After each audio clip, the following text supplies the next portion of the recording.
Welcome back to Primetime Sports Sunday.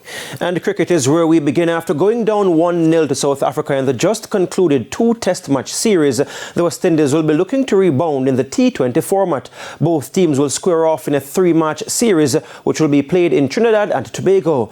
On Sunday, the Caribbean team announced their 15-man squad to take on the Proteas in the first game set to bowl off on Friday, August 23. The team will be captained by Jamaica's Rovman Powell. He'll be joined by fellow Jamaican Fabian Allen. Ruston Chase will be Powell's deputy. Three players who took part in the test series, Alec Athanase, Shamar Joseph and Gudakesh Moti, also feature in the squad. The squad is completed by Johnson Charles, Matthew Ford, Shimon Hetmeyer, Shai Hope, Akil Hussain, Obed McCoy, Nicholas Puran, Sherfain Rutherford and Romario Shepherd. Andre Russell, Jason Holder and Alzari Joseph have been rested for the series.